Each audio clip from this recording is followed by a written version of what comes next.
Hello friends and my dear students, how are you all?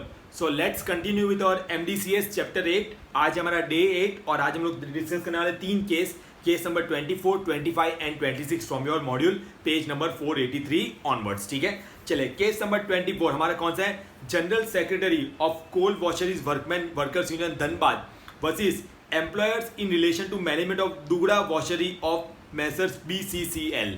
और final judgement किसका आया था? सुप्रीम कोर्ट का आया था. ठीक है, तो ऑफकोर्स जो जनरल सेक्रेटरी है वो क्या हो जाएगा? एपेलेंट. और जो employers in relation to management of Dugda है वो क्या हो जाएगा? रिस्पोंडेंट. क्लियर? तो देखिए अब यहां पे क्या हो गया, यहां पे क्या हो गया कि यहाँ पे कुछ वर्कर्स को निकाला गया था. कुछ वर्कर्स को जो है वो निकाला गया था, कोई डिस्प्यूट वगैरह एंड ऑल होगा. तो यहाँ पे फिर है ना, पहले इंडस्ट्रियल ट्रिब्यूनल में जब है ना ये केस गया तो इंडस्ट्रियल ट्रिब्यूनल ने क्या कहा कि उनको वापस है ना काम पे लगाओ, उनको वापस काम पे लगाओ, रीइंस्टेटमेंट. और हम बोलते हैं विद बैक वेजेस. तो वैसे उनको वापस काम पे लगाओ और उनको जो भी time period waste and all हुआ उसकी वेजेस भी पे करो. क्लियर? तो बात पहुंची हाई कोर्ट तक. हाई कोर्ट ने बोला भाई ऐसा कोई जरूरत करने की जरूरत नहीं है, ऐसा कोई करने की जरूरत नहीं है. आप एक काम करो, आप एक काम करो, आप लोग जो है ना उनको वापस काम पे रखने की जरूरत नहीं है. क्योंकि डिस्प्यूट हुआ था, कोई उनकी तरफ से भी प्रॉब्लम एंड ऑल होगी, वो मैं नहीं पता यहाँ पे क्या प्रॉब्लम है, डिस्प्यूट है. क्लियर? तो हाईकोर्ट ने ऑर्डर दिया कि भाई आपको उनको वापस काम पे रखने की जरूरत नहीं है. और जहां तक रही कंपेंसेशन की बात, तो अभी तक आपने जो भी टाइम पीरियड अभी निकल गया था, आपने वहां पे ट्रिब्यूनल ने ऑर्डर दिया और आप हमारे पास आए, तब तक जो भी टाइम पीरियड निकल गया तब तक तो आपने वेजेस पे की है, तो वो तो आपने पे कर दी, उसको भूल जाओ. अब आप लोग उसको 50,000 रुपए का कंपेंसेशन पे करो, लमसम कंपेंसेशन, और बात को रफा दफा करो.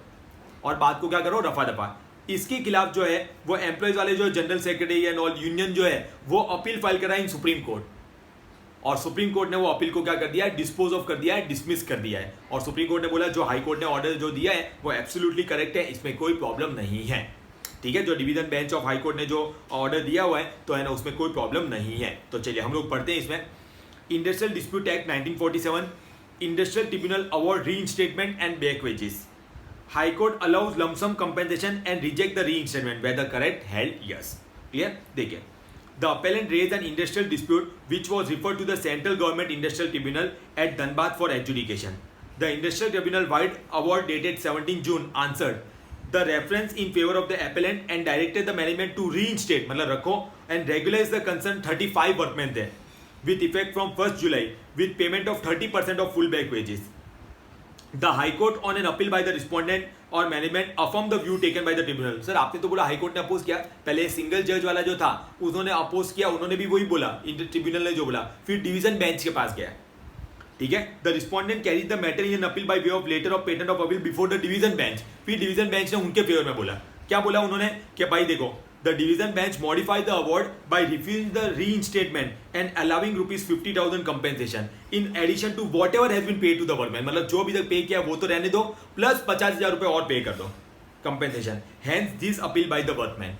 और अपील क्या हो गई वर्कमैन की, जो ये यूनियन की थी वो अपील क्या हो गई? डिस्पोज ऑफ हो गई. यहाँ पे सुप्रीम कोर्ट ने एक है ना केस का रेफरेंस दिया था, सेकंड पैराग्राफ पे जो नाम दिख रहा है, Ruby general insurance company limited versus PP Chopra. Clear? उस केस में जो लमसम कंपेंसेशन था वो अमाउंट था 1,50,000 टू ईच वर्कमैन.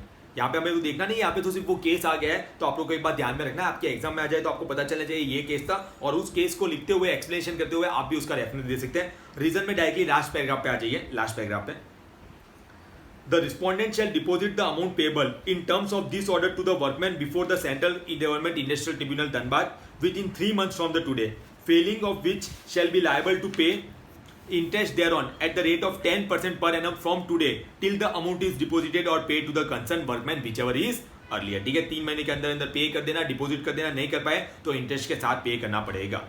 क्लियर हुआ? श्योर. और आपको किसके बाद डिपॉजिट करना है? Central government industrial tribunal. और उनको भी बोला गया है, ऑर्डर दिया गया बाय द सुप्रीम कोर्ट कि जो भी पैसे आ रहे हैं उसको वेरीफाई कर दो, जो भी वर्कमैन का जितना बनता है, और उनको वो पैसे आप लोग पहुंचा देना. क्लियर हुआ? श्योर. तो ये इस केस में जो है वो बताया गया था. Next moving on to our next case, that is case number 25, Delhi transport Corporation versus Rajendra Kumar. Delhi High Court का जो है वो ये जजमेंट है. एकदम एकदम एकदम सिंपल है. देखो यहाँ पे क्या था, राजेंद्र कुमार जो एम्प्लॉय था, कंटिन्यूअस छुट्टी लगाया जा रहा था. और अगर तो एग्जैक्ट बताऊं तो लास्ट का जो एक साल हुआ था नवंबर 1987 से लेके अक्टूबर 1988 तक, तो 365 दिन होते हैं साल में, 118 दिन छुट्टी पे था. 118 दिन, इतनी एब्सेंट। सर इतनी तो गुल्ली हम भी नहीं मारते। तो वही बात है कि यहाँ पे उसको डिसमिस कर दिया गया कि भाई तू अनऑथोराइज एब्सेंट है, मतलब चलो तू है ना कुछ लीव लेके गया और कुछ भी हो, लेकिन फिर बार लीव वीव भी लेता है या कोई भी रीजन होता है, और राजेंद्र कुमार है तो मैटरनिटी लीव भी नहीं होगा कि इतना लंबा तूने लीव ले लिया। तो भाई ये क्या है, और उसका ट्रैक रिकॉर्ड भी चेक किया गया तो पता चला इसने 2-3 बार पहले भी ऐसे ही किया हुआ है, तो उसको फाइनली डिसमिस कर दिया। फाइनली क्या कर दिया, डिसमिस कर दिया। तो क्या ये करेक्ट था? आंसर आया yes, Delhi transport corporation was correct in dismissing the workman on the ground of absenteeism, continuous absenteeism. ठीक है, चलिए फैक्ट पढ़ते हैं। The respondent workman was appointed as a sweeper और cleaner with the appellant. Sweeper और cleaner, कितनी गंदगी फैल गई होगी। A chargesheet was issued to the respondent for availing the leave without pay for 118 days, 118 दिन, between the period from November 1987 to October 1988.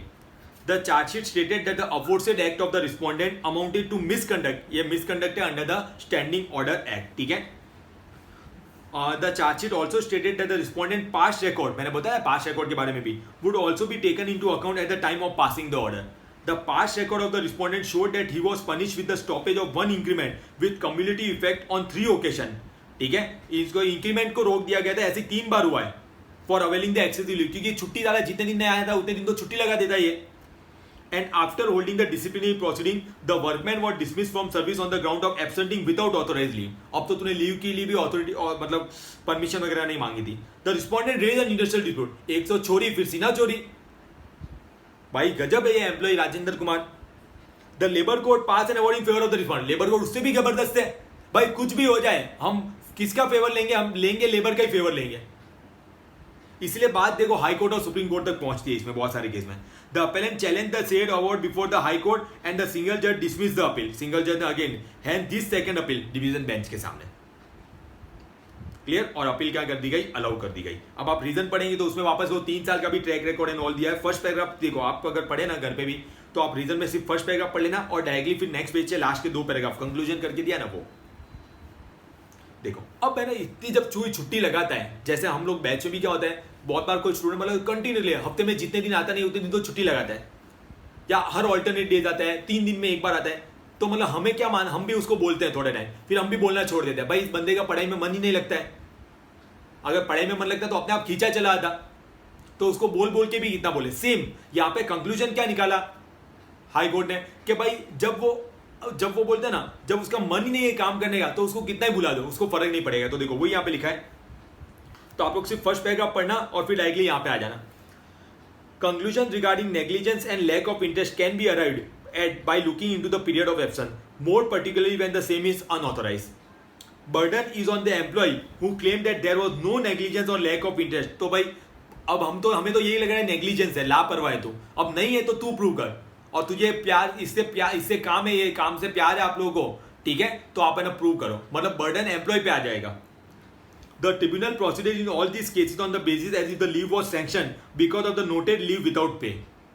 Tribunal ने बोला भाई लीव था, परमिशन ली थी एंड ऑल, तो आधी अधूरी चीजें देखी थी उन लोगों ने। Treating as leave without pay is not same as sanction और approved leave. It is a case where the Labour Court has failed to follow the law laid down by the Supreme Court. The award is an erroneous exercise of jurisdiction vested in it, and consequently the learned single judge had erred in upholding the order of the Labour Court. उन्होंने error किए और उसको आगे जो है उसको ठीक किया गया है।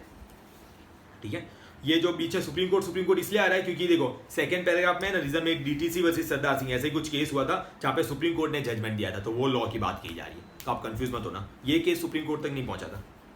चलिए फिर नेक्स्ट हमारा आता है जो हमारा आज का आखिरी केस है, silver touch enterprise versus Radha Sharma. Silver touch enterprise versus Radha Sharma, बहुत ही इंटरेस्टिंग केस है। अब देखो यहाँ पे क्या हुआ था कि सिल्वर टच एंटरप्राइज कंपनी या फैक्ट्री जो भी आप लोग बोलो वो थी, और राधा शर्मा जो है ना, तो क्या था उसके कोई रिलेटिव था, आई थिंक, एक minute just a minute, the appellant is employ, हाँ ये उसके इसका कोई रिलेटिव था, फ्रेंड था, ठीक है, रिलेटिव था, एम्प्लॉय का रिलेटिव, ऐसा लिख दो, एम्प्लॉय का रिलेटिव स्लैश फ्रेंड, एम्प्लॉय का रिलेटिव स्लैश फ्रेंड, और जो एम्प्लॉय थे वहां पे एरो करके लिख देना, उसका नाम था श्रीमती लक्ष्मी लच्छो जी, श्रीमती लक्ष्मी लच्छो। ठीक है। तो देखो यहाँ पे क्या हुआ था कि ये जो श्रीमती लच्छो थी ना, तो उसकी जब डेथ हुई, डेथ कैसे हुई उस पर भी हम लोग आएंगे। उसके 3 महीने मतलब सॉरी हाँ, जब डेथ हुई ना तो उससे 3 महीने पहले, उसके 3 महीने पहले जो है ना वो वहाँ पे ना वहाँ पे उस फैक्ट्री में गई थी जहाँ पे वो काम करती थी, उस कंपनी में गई थी जहाँ पे वो काम करती थी, ठीक है, अपने फ्रेंड्स वगैरह से मिलने, ऐसा यहाँ पे बोला गया है। और वहाँ पे उसकी डेथ हो गई, वहाँ पे क्या हो गई, उसकी डेथ हो गई। तो अब ये लोग है ना केस क्या फाइल कर रहे हैं, ये in the course of employment है, ये जो है वो क्या बोला गया है, in the course of employment है। वो बोलते हैं भाई ये रिटायर्ड एम्प्लॉय वहां पे आ रहे हैं अपने फ्रेंड से मिलने एंड ऑल, तो कैसे कोर्स ऑफ एम्प्लॉयमेंट हो गया, सिल्वर टच एंटरप्राइज ने बोला। तो जो उसकी रिलेटिव है, फ्रेंड है राधा शर्मा, उन लोगों का ऐसा कहना है कि ये जो कंपनी एंड ऑल है ना, उनकी तरफ से बहुत एक्सेसिव प्रेशर आ रहा था। जो मेरी फ्रेंड है श्रीमती लक्ष्मी लच्छो, उस पर एक्सेसिव प्रेशर आ रहा था और ये प्रेशर की वजह से उसकी डेथ हुई है। तो this is in the course of employment. आइए हम लोग देखते हैं। Employees compensation act, retired workman dies in the employer's premises, commissioner award compensation, whether tenable, held no नहीं है, मतलब यहाँ पे क्या बोला गया है, फ्रेश एडजुडिकेशन हुआ, वापस इंक्वायरी कंडक्ट करने का ऑर्डर आया। देखिए, the appellant is the employer who has been directed to pay compensation of 6,67,984 with interest in proceeding in the employee compensation act। यहाँ पे देखो, यहाँ पे ट्रिब्यूनल ने क्या ऑर्डर दिया, आपको पे करना पड़ेगा, while holding that the deceased had died during the course of employment, ऐसा ट्रिब्यूनल ने बोला है। The challenge to the impugned order on 4th March in this appeal is on the ground that 3 months prior to her death, Shrimati Lakshmi लच्छो had resigned, पता चला है, मतलब उसकी death हुई उससे 3 महीने पहले उसने रिजाइन कर दिया था। And on the day of incident, she had came to the appellant premises to visit her friend, and she had died natural death. Whereas the case of the respondent or claimant is dead due to work pressure. The deceased was under tremendous pressure, and because of the excessive stress and the strain of her employment, she had died at her workplace. पता चल रहा है, मतलब वो क्या बोला, इतना excessive pressure और ये सब क्या, इसलिए उसकी डेथ हुई। तो डिसीजन क्या है, रिमांडेड फॉर फ्रेश एडजुडिकेशन, ठीक है, कि वापस इस केस में जो है थोड़ा इन्वेस्टिगेशन और ये सब का ऑर्डर किया गया, वापस एक बार थोड़ा पता लगाओ इसका डेथ और ये सब जो है वो किस रीजन की वजह से हुआ। क्लियर। तो आज हमने 3 केस कौन से देखे, 24, 25 एंड 26। जो केस नंबर 27 है वो न्यू मॉड्यूल से कैंसिल हो चुका है, उसको कैंसिल कर दीजिएगा। तो नेक्स्ट लेक्चर से हम लोग कंटिन्यू करेंगे फ्रॉम केस नंबर 28 ऑनवर्ड्स, ठीक है। Thank you so much all of you for watching this video.